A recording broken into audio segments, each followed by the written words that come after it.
Alors, programme bi dina débuter à partir de certainement le 22 mai bi ñu jëm et puis ñu ngi leen ci woo ci film en première bi le 22 fële ci cinéma Pathé de Dakar et puis le 23 inchallah un concert exceptionnel à l'Institut français de Dakar avec toujours Alioune Wade et puis le 24 ñu def benn table ronde bu mag boo xam ne ñu ngi koy defee ci musée des civilisations noires africains bii ci Dakar et puis waa Saint-Louis ñu ngi waajal tamit seen rendez-vous le 29 mai fàttaliwaat ni daal weer bi c'est placé sous le signe du voyage de l'histoire et de la musique signé Alioune Wade donc rejoignez-nous ci programme bi déjà ñu dalal ko salaamaaleykum l'excellent Alioune Wade comme j'ai l'habitude de le dire d'avoir répondu à cette invitation salaamaaleykum. maaleykum salaam Kaz ñu ngi lay ziar. ñu ngi la koy delloo bu baax Alioune. jaajëfate bàyyi la nga nuyu auditeurs yu RFM. waaw di nuyu ñëpp di nuyu waa RFM di nuyu Sénégal yëpp di nuyu waa Dakar di nuyu say fans ak ñu lay dégloo ñëpp daal. jaajëf Olivier tey am nañu gan ndaanaan la aussi. Voilà. Tout à fait. En tout cas, Musicum ni ma koy dégloo c'est un segment très intéressant parce que c'est vrai que Sénégal dafa bëri style de musique mais ça c'est assez original. C'est quelque chose d'assez intéressant donc peut-être man fi may njëkk commencer ak moom mooy est-ce que yàgg na ci musique bi et puis bu ñuy wax New Orleans c'est pour moi c'est les États-Unis c'est bien ça donc est-ce que gars yi foofu nu ñu apprécier musique bi et puis lan mooy sa un petit peu style bi nga xamante ne nga choisir jazz bi nii un petit peu assez je trouve avec des instruments c'est quoi qui a motivé un petit peu ton style de musique bi nga xamante ne moom ngay def et puis est-ce que tu arrives à associer aussi nos sonorités c'est-à-dire le tama les asiko ak yu demee noonu en tout cas c'est un beau produit donc c'est comment tu concoctes ta musique mon cher Alioune. Ma musique et mon vécu. lu ma jot a dund samay rencontres samay expériences c'est ce qui fait de moi ce que je suis devenu moom mooy def sama musique mooy def samay inspiration donc dans ma musique je fais de telle sorte que xam nga boo nekkee boo juddoo Dakar yaroo Dakar waaw dafa am benn surtout dans les années fin des années 70 80 nga commencé màgg di déglu yenn musique yi ay Xalam Touré Kunda di déglu ay aussi bisa da ngay am chance su am benn culture musicale bu assez éclectique parce que à l'époque certes il y avait qu'une seule chaîne de télé moo nekkoon ORTS ak benn rajo boo xam ne nii voilà tous les dimanches musique cubaine moo ci doon jàll et semaine bi à partir de 13h je pense wala 14h ci lañ doon déglu Jazz FM donc on a eu cette éducation avec le grand Khalil Gueye avec no Jazz FM c'était Michael Souma Khalil Gueye c'était Jazz Plus sur la RTS tous les mercredis soirs après ci la créé yeneen émission yi tudd Boulevard tout ça donc voilà déjà on avait des gens des présentateurs ay animateurs des journalistes qui avait une culture musicale assez large. Wow. Voilà ñun ci éducation boobu la ñu jógee. sama génération musicien yëpp quoi on a eu cette chance. Et donc voilà noonu la ñu formé du jouer fii Sénégal ak yenn groupe après on a eu la chance dem rencontrer yeneen musiciens yeneen artistes yu nekk France États-Unis un peu partout dans le monde voilà c'est tout ça qui a fait de nous ce que nous sommes devenus aujourd'hui quoi. Tu joues en tant que bassiste hein? Oui déjà à l'époque voilà je faisais juste basse accompagné naa yenn groupe yi fii ak un peu partout mais en même temps en parallèle j'avais aussi mes projets parce que il fallait que ma jouer ak ñeneen ñi pour pouvoir produire ou me permettre de faire ce que j'avais envie de produire moi-même quoi de présenter aux gens donc voilà j'avais l'obligation de faire d'autres styles de musique en tant que bassiste accompagner ñenn ñi et voilà vous voyez cette somme de toutes ces expériences moo ma jox tey opportunité dem Nouvelle-Orléans wala rencontrer yeneen musique yeneen musiciens ba nga xam ne ni ñoom tey bu ñu gisee lu jógee Afrique da leen di intéresser parce que ils ont des liens très forts avec l'Afrique. Ok.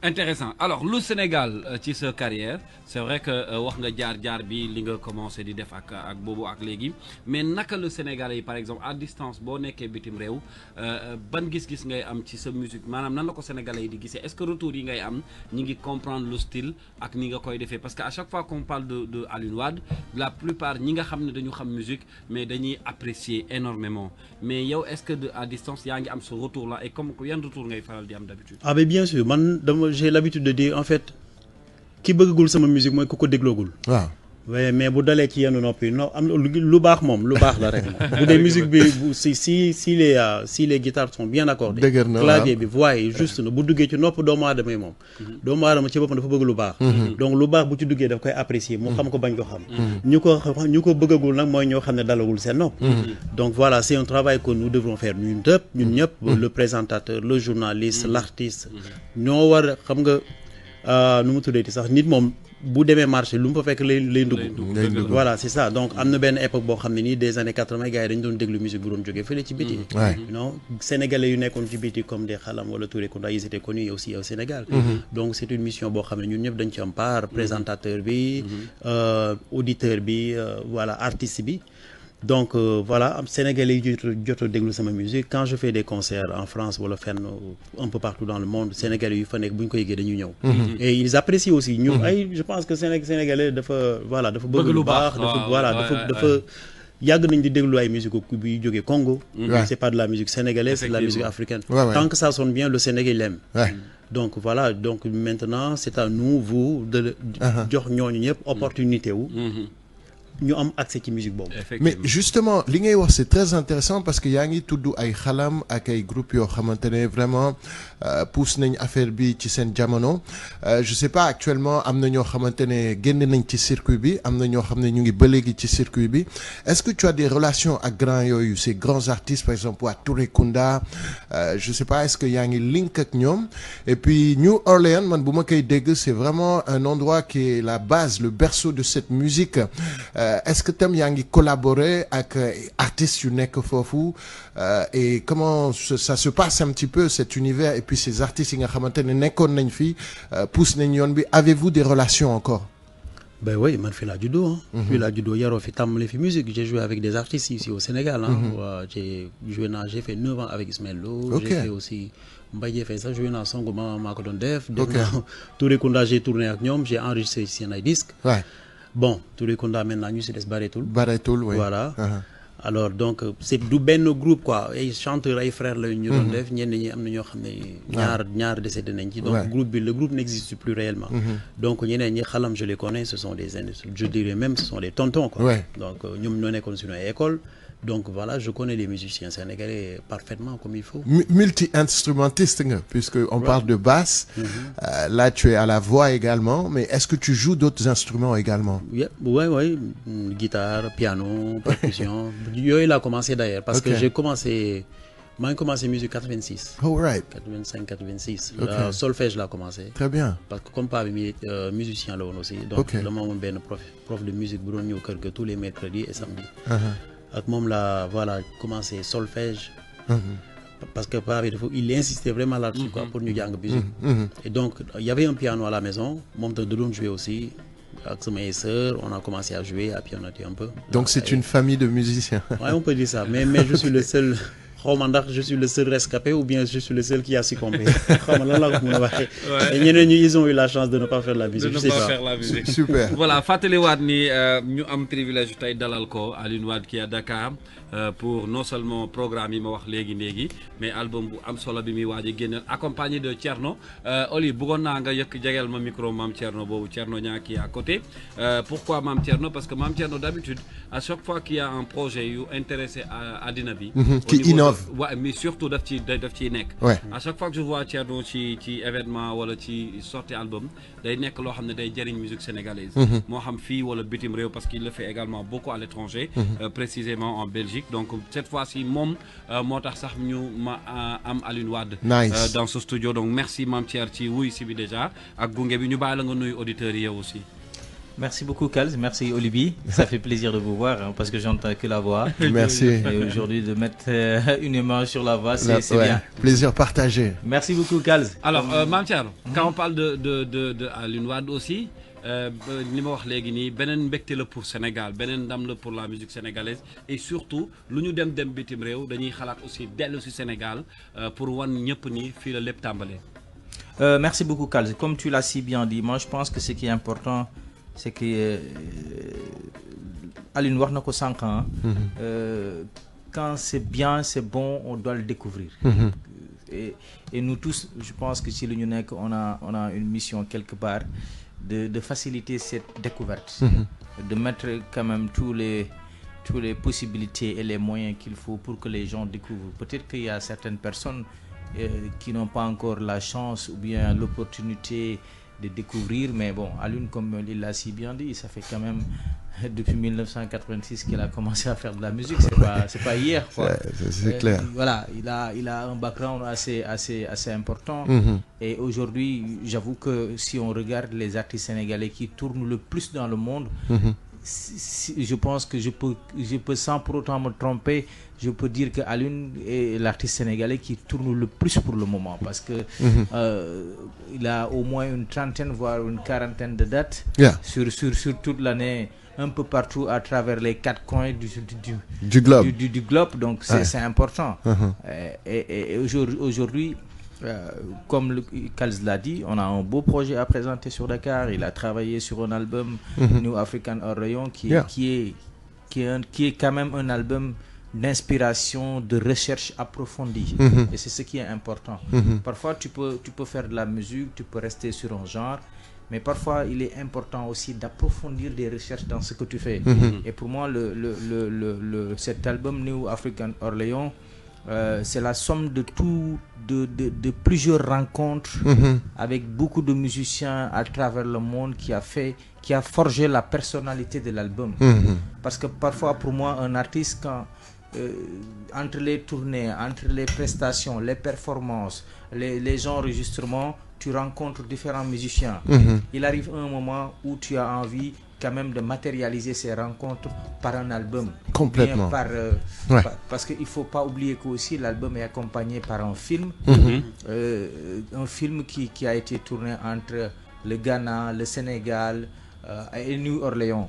Pour voir un peu ceux qui sont de l'autre côté du globe à New Orleans, les sensibilités qu'ils ont. Si tu approfondis un petit peu, tu sens naturellement que ça vient de quelque part. Ça vient d'où d'Afrique, mais ça vient de quelque part. Ça vient d'où? Du Sénégal, du Ghana, du truc. Voilà. Pour moi, c'est ça qui est important. L'album New African Orleans, pour moi, c'est un album qui est venu à son heure. D'accord. Voilà. Voilà. Donc je pense que moi, ce qui est important à savoir, c'est qu'il y a un travail approfondi qu'Alioune a fait dans l'album et dans le film pour pouvoir présenter quelque chose qui certainement va quand même surmonter. Et le Sénégal a cet honneur demain, justement, en exclusivité. Voilà, exclusivité. Alors peut-être Fateli, il va rentrer beaucoup plus dans les détails de comment ça s'est passé.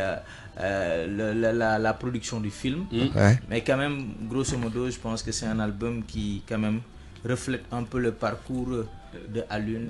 Mais justement, pourquoi le choix du Sénégal? Ndax Sénégalais yi ñoo xëccoo bëgg njëkk leen ko andil, parce que d'habitude genre affaire yu buy am da ngeen koy génné à l'étranger ba paré do au Sénégal, mais cette fois-ci on a eu la chance peut-être Sénégal nga koy njëkk génné. Loolu aussi choix la woon wala qu'est-ce qui s'est passé ba ñu?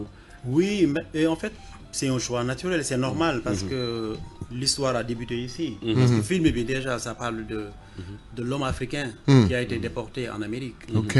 Mais fan le jógee Afrique le jógee fan le jógee Sénégal Gorée wala Nigeria wala Ghana. Donc c'est normal que ma jëlee projet bi fii yóbbu ko États-Unis wala yóbbu ko France.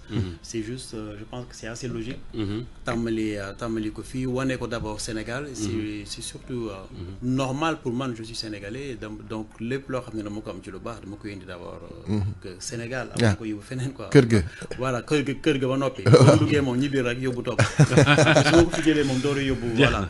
Alors bi ñuy waxtaan léegi Olivier, j'ai reçu un message. Bu jógee ci suñu benn wayjur suñu benn kilifa bu ñuy wax professeur Massamba. Ci ay CD yu mu yëkkati ci l'artiste. On est d'ailleurs en direct avec professeur, ñu ngi lay nuyu. maa ngi leen di fay Olivier, Alioune, maa ngi leen di nuyu yéen ñëpp. Bonjour tonton. ñu ngi lay ziar. Am na ay kàddu CD yu ma jot léegi ci message ma bëggoon ko partager ak auditeurs yi nga wax ko ci Alioune. Ñu ngi lay nuyu et puis di la bàyyi nga yëkkati kàddu yooyu. waaw maa ngi lay fay parce que li ma la wax Alioune Wade c'est un talent sérieux parce que am na talent yu sérieux wul mais lui c'est un talent sérieux parce que nag dafa jàng musique daf ko donn ci baayam ma xamoon ko xam waajuram mu doon sama wóllëre yàlla may ñu accompagner ko ma bokkoon ci ñu waajuram wóolu woon ba leen di woo di leen yedd ak di leen dénk boppam ndeysaan mu nekkoon quelqu'un boo xam ne il a porté l'orchestre national et la musique des armées à un niveau extraordinaire bu ko nit mënatul a yëkkati. mais Alioune li ma jàpp ci moom mooy il travaille comme un fou. Il s'arrête pas. J'ai l'impression que Alioune il a peur d'arrêter de travailler. Peut-être que dafa yaakaar ne bis bu arrêté répéter day dee wala bu arrêté. Moi je pense que sa vie, sa survie est liée au travail. waaw mais li ñu war a xam mooy que c'est l'un des meilleurs ambassadeurs de l'image positive de l'Afrique aujourd'hui dans le monde. te loolu bu amee kenn ku ne ci ñun da nga ko war a wax sa fierté. parce que il faut que Sénégal ñuy célébrer les gens de leur vivant. te ñi baax di def lu baax di def lu positif ñun ñëpp ñun nangu parce que nangul sa waay day dalay yokk du la waay. wallaahi dëgg la.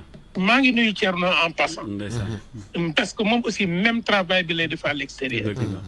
Mais je voudrais juste que Alioune sache que je suis extrêmement fier de lui. Extrêmement, immensément fier de lui. te gëm naa ne il mérite toutes les médailles que ce pays peut donner à son fils. amul médaille bu ko jomb. mais li may ñaan mooy instrumentiste sénégalais yi bu ñu amee chance ku mel ne Alioune ñëw di jouer di restituer son savoir ak li mu xam kenn ku ne ci ñoom na bàyyi li muy def mu passe dem seetaani ko. parce que c'est comme ça qu'on avance. et j'espère que dinañu bàyyi toog seen koñ bañ a dem seetaani loo xam ne daf lay permettre nga progresser. c'est vraiment le témoignage bu ma bëggoon def. jërëjëf professeur. wax xale yi que Alioune il a un plan de carrière xale yi ils ont des plans de succès et un plan de succès n'est pas forcément un plan de carrière. donc bon vent au film et bon vent pour le concert maa ngi nuyu aussi Sakho Ndiaye je sais le travail qu'il fait derrière Alioune. waaw déggante après. d'accord jërëjëf merci beaucoup professeur. kaddu yu rafet na. ba ban commentaire nga ciy def. waaw c'est vraiment touchant. ba pare mu jógee ci moom aussi. d'ailleurs ba ma nee cëpp y a 2 jours laa ñëw maa ngi ko doon jéem a woo dañu ratante nag quoi parce que dama ne woon moom. événement bi mel ni du ma ko def te du teewe. man moom dafa ñoo xam ne moom samay kilifa lañ samay jëwriñ lañ. su ma ñëwee di def dara fii moom foog ma woo leen. su ma ko ñeme ma ko woon sax. def te du ma ko woo. moo tax lu mu tëdd maa ngi nuyu d'ailleurs de passage Aïcha Dem. li ñuy liggéey aussi sama xarit la sama sœur la. li ma njëkk a wax keroog mbaa yow woo nga tontoo Massamba Gueye. foog nga woo ko de. bul def sa liggéey doon ma ne ko bañ a woo. donc voilà quoi moom tamit moom. peut-être Alioune yàlla na fi yàgg rek di ñu jiite pour ñi ñuy déglu. nga rappeler leen un petit peu ce programme c'est-à-dire cinéma Pathé fan la est-ce que l'entrée elle est payante ku ci bëgg ñëw par exemple déglu tey nga am bëgg-bëgg dem fa comment ça se passe et puis quand est-ce que tu vas te produire au festival de Saint-Louis je crois que c'est le 29 mais si tu peux un petit peu ñëwaat ci programme bi pour gars yi nga xamante ne ñu ngi lay enjoy instant yi mën a peut-être dégager seen temps comme ni ko professeur waxee ñëw ut si xam-xam et puis aussi apprécier. Oui, alors le film bi qui est le 22. Jeudi alxames bi waaw jeudi le 22 au cinéma Le Pathé. Voilà bon film bi nag moom ça retrace un peu l'histoire de l'Afrique. Waaw. L'Africain bu ñu déporté yóbbu ko def ko jaam États-Unis ba muy dem yóbbuwul dara. mais ak xam-xamam ak expérience mu jëlee fii il a réussi à créer lépp li nga xam ne tey Amérique am na ko. ci lu baax. mooy les noirs américains yu ñu fa gis dañ nekk ci sport dañ nekk ci musique dañ nekk ci culture dañ nekk ci politique. loolu yëpp xarañte wu ñu fi jóge la ñoo ko yóbbu ak seen mélange bu fa amoon. bon film bi ça retrace loolu yëpp. et en plus le fait que aussi ñoom ñi bañ doon dem c'était benn aller sans retour la ñu amoon. mais ñun tey am nañu. on a la possibilité dem def dara ñibbisiwaat. film bi c'était ça c'est loolu la quoi ba pare tamit je pense que jamono yi fu ñu toll nii. léegi soxla nañu voilà yenn connexion yu mel noonu parce que àdduna bi léegi dafa tàkk. ba noppi xam nga genre projet yooyu dafay réunir waa dafay unifier. day dajale alors film bi donc c'est le 22. Le concert c'est le 23 à l'Institut français.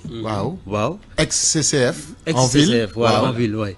Et le 24 mooy table ronde bi. Ok. Voilà on va parler aussi de l'histoire de l'Afrique. L'Afrique de l'Ouest en général surtout la diaspora aussi africaine. Musée des civilisations noires. dina am tam voilà ça va être vraiment génial parce que dina am vraiment yenn universitaires yi des profs des historiens. Des artistes yu fa nar a nekk. échange waxtaane loolu. voilà échange moo fa nar a nekk. après bu ñu paree dañuy jógee musée def benn parade dem ba institut français quoi. Parade xam nga instruments yi cuivre yi. di saxo yeeg. genre carnaval voilà ba pare moom lay une première c'est assez original. comme Nouvelle-Orléans quoi. Voilà comme Nouvelle-Orléans. Voilà donc dina amaale aussi dañu bëggoon jaxase nu mu tuddati sax les femmes d'Arabine xam nga Les tradition bu ñu am fii waaw, waaw. mélangé ko ak jazz bu nekk Nouvelle-Orléans Right. New Orleans donc bu ko defee ñoom dañuy nu mu tuddati sax def parade bi ba Institut français Très beau alors programme. loolu mooy bu Dakar bi après aussi on a le Saint-Louis Jazz aussi le 29 inchallah le 29 mai quoi def même chose aussi parade et table ronde aussi à Saint-Louis Ok. Ouais. Super un excellent programme bu am solo la na ko gars yi bàyyi xel et puis comme ni nga ko waxee tout à l'heure ñun dinañ ko suivre topp ko alors l'album sera disponible également Sénégalais yi on sait que culture xëy na dem streamer ci yenn plateformes yi amaguñ ko mais am na ko ma laaj léegi est-ce qu'on peut trouver par exemple cet album est-ce que dina am physique wala yan moyen la ñu mën a def vraiment pour découvrir cet album bu disponible. oui am na dinañ ko am jour concert bi fële. CCF Institut français parce que juste après kii bi dinaa def benn kii. séance de dédicace signer CD yi tout ça. Right. gars yi quoi. et voilà mais aussi mi ngi ci plateforme yëpp. oui sortie mondiale la quoi donc. fu ñu dem dinañ voilà ko fa fu ñu fekk dem mais est-ce que mën nañu xaar Alioune par exemple bu weesoo lii de collaborer avec ces artistes sénégalais là déjà bëgg naa am sa lecture ci la musique sénégalaise bii ñuy wax ñun muy mbalax bi souvent afrobeat bi wala hip hop bi c'est vrai que xëy na yaa ngi gis ni musique bi di doxee. ban gis-gis nga ci am est-ce que demain on peut s'attendre par exemple de cette nouvelle génération nga collaborer ak ñoom ci dara. bah bien sûr avec plaisir comme ci mënti doon waykatu ngoyaan bi wala hip hop bi wala lépp loo xam ne Sénégal la parce que je pense qu'en fait à un moment donné il faut qu'on ait de la musique sénégalaise c'est des musiques sénégalaises parce que musique bu ñu joué Podor Matam Ziguinchor Joal Dakar yëpp ay musique sénégalaise donc il faut ñu jéem a essayer aussi pousse yeneen yoo xam ne nii xëy na mun nañu jox yeneen chance par exemple comme musique bu ñu joué Mali dañ koy déglu fépp ci àdduna je pense que il faut juste ñuy dolli benn côté bu traditionnel benn côté bu original pardon ci suñu musique mais je pense qu'il y a beaucoup de talent au Sénégal beaucoup de talent parfois dañ dul xam ni ñu koy génnee ci seen xam nga artiste moo Pierre Précis grand yaa ngi déglu mbalax bu saf bi ak hip-hop beeg non déglu ma ko sax man dama ci joué ba noppi dama ci joué ba pare déglu ko par exemple très rapidement ce artiste un peu favorite qu'on dirait 2-3 artistes yoo xam ne tu aimes bien fii li ñuy def par exemple musique sénégalaise ok j'écoute tout le monde j'aime ouais ku ci nekk rek waaw moom may faral di wax ma ne musique moom comme plaatu ceeb la leen lu ci nekk am na ci ku ci yow jëlal li la ci intéressé rek donc waykat yi lu ñuy bari yëpp ku ci nekk am na ci loo xam ne nii war naa ko mën a jàng ci yow wala am naa ko lu ma mën a jële ci yow donc je ne peux pas dire kii mooy sama favori wala kii parce que ku ci nekk am na loo xam ne nii yaa ma gënal li nga ci yor gi bi yaa sa bopp sama gënal beneen on reçoit beaucoup de messages surtout yow waa bitim réew maa ngi jot seen ay messages waa diaspora bi maa ngi jot seen message depuis 5 Tanor qui était à SSP en Italie Lecce mi ngi saluer nee na c'est un vrai artiste complet donc Pape Kane depuis Belgique qui envoie un message également mi ngi nuyu Maam Thierno nee na mi ngi apprécier bu baax ça veut dire que voilà Alioune moom Alioune Sénégal yëpp la alors Maam Thierno balaa may ñuy demaat ci peut-être Alioune pour terminer est-ce que ñëw li nga xam ne am nañ ko à Dakar ak Saint-Louis ci Alioune Wade certainement yeneen régions yi xam naa ñu ngi koy demander est-ce qu'on peut s'attendre de collaborer avec Alioune pour une autre tournée peut-être beaucoup plus nationale pour ñu dem ci yeneen gox yi comme ni mu ko waxee Fatick Kaolack wala yeneen dëkk yi est-ce que c'est prévu? Oui, mais je pense que c'est un projet qui est en cours de réflexion. D'ailleurs, on est en train de travailler là-dessus. Et je pense que le film et l'album méritent quand même d'être promus un peu partout à travers, pas que sur le Sénégal, mais sur l'Afrique en fait. Donc c'est un projet qui est en cours, sur lequel on travaille. Je pense que le moment venu, on va quand même informer le public, notamment vous, si... plan bi nga xamante ne am nañ ko pour pouvoir promouvoir et l'album et le film en même temps parce que plus ou moins c'est deux choses qui vont de pair donc voilà juste dire que quand même sant yàlla parce que film bi mu génnee ak les bon génnegul en exclusivité Sénégal lay génn mais déjà il y a une forte demande ci kaw ñoo xamante ne bëgg nañu la projection du film donc on a nous jugé nécessaire de le sortir en première au Sénégal, c'est pour montrer un peu que Alioune quand même il tient beaucoup à ce pays-là, il tient beaucoup à partager ses projets en primauté avec le Sénégal. Parce que loolu aussi am na solo parfois gars yi ils ont tendance à comprendre que ni gars yi dañu nekk ci kaw di tourner ouais mais bon Sénégal moom bokkul ci priorité yi ce qui est quand même pas vrai parce que gars yi ñi ngi ci kaw ñi ngi liggéey ñi ngi wër àdduna bi mais seen xol ak seen xalaat yëpp mooy li ñuy def ñu partager ko ak ñi nga xamante ne ñoom la ñu bokkal parce que Sénégal pour man ñëpp ay mbokk lañu donc du coup moi je pense que Aline est parti de là et dafa yàgg wax ni Sénégal réewam la aussi hein voilà justement good en exclu voilà bi mooy sama réew ça fait bi xaw na yàgg dégg naa ça fait au moins 8 ans maintenant waaw bi yàgg na Mr Alioune Wade en direct alors pour ñi ko xamul c'est un artiste nekk doomu Jolof doomu Sénégal buy évoluer ni ngeen ko déggee à l'extérieur mais di leen jox musique bu set bu neex bu rafet donc enjoy leen ko ñi libidoor ñi fuddanu ñi di tusgalu ndaw rabin sabar du gumbe xale yi loolambe leen sama réew bëgg naa la ndax sa teranga su takku sane a xale yi dagu mag ñi jagar jagare ñi libidoor ñi fuddanu ñi di tusgalu ndaw rabin sabar du gumbe xale yi loolambe leen anu waale nu danse anu waale nu fete anu waale nu jouer nu pas fâché nu toujours travailler yàlla ji yàlla na jàmm yàgg sunu réew be di law ci bëtu Saloum ci yeneen ñi réew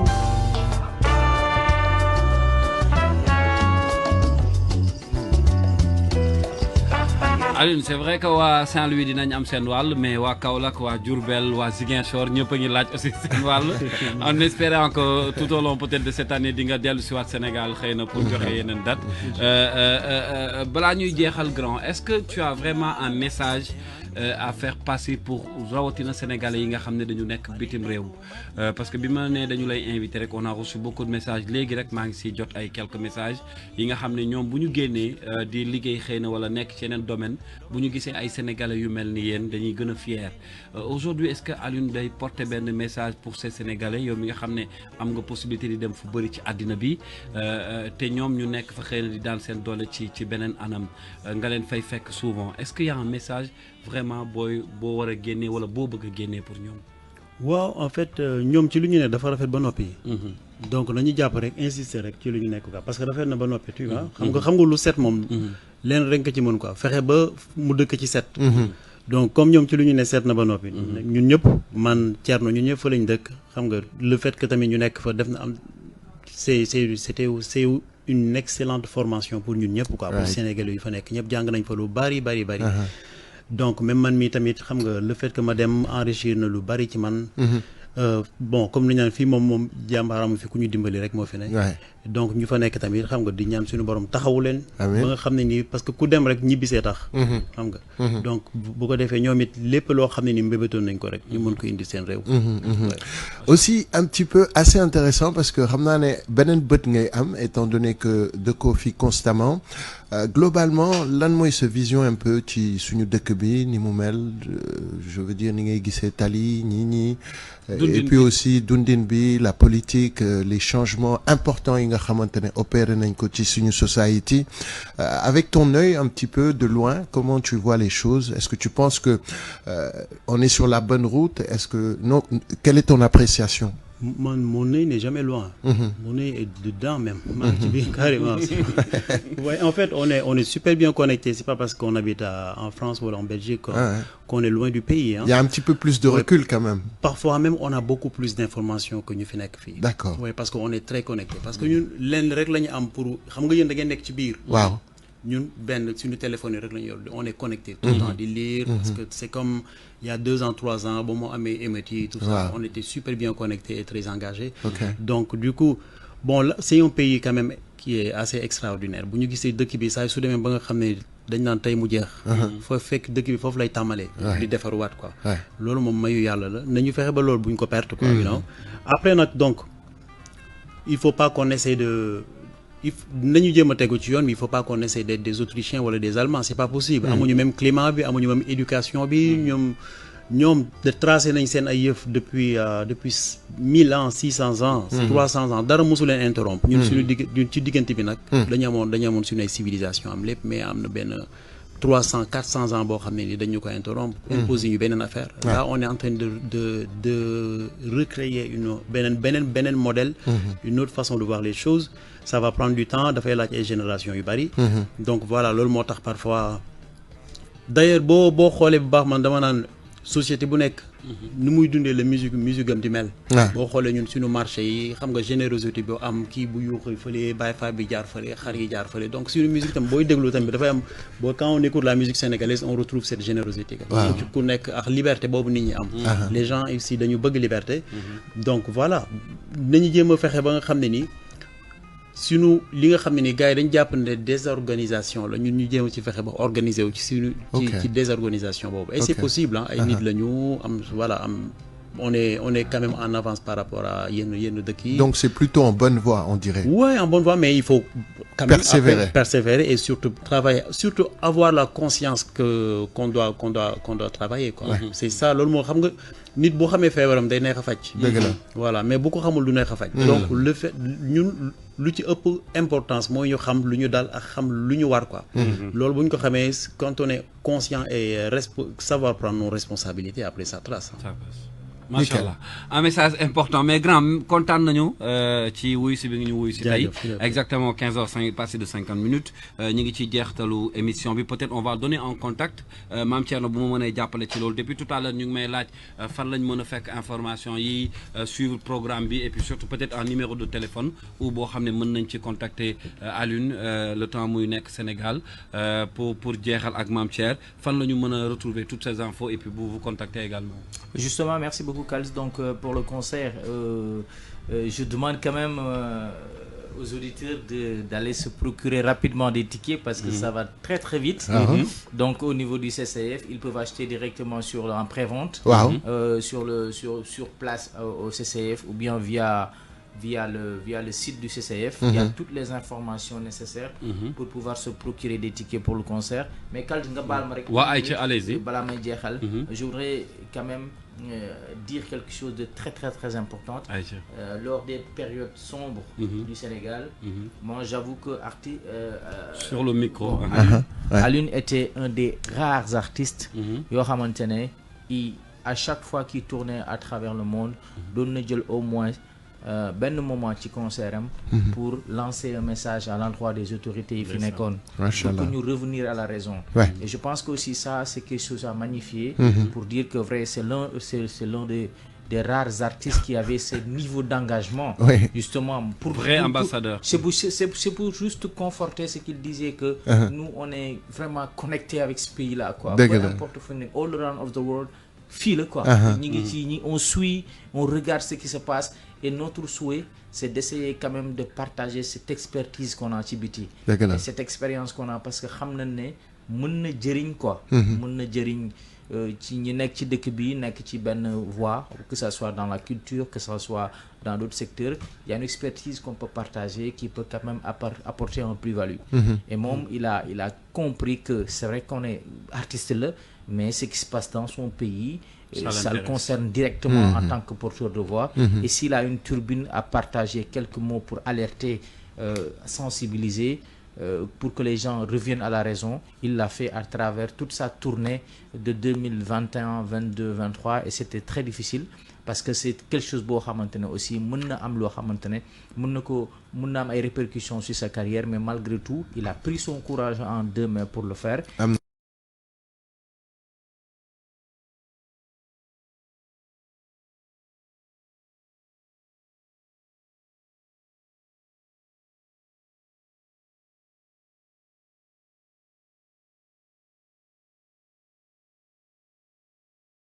Gutiérrez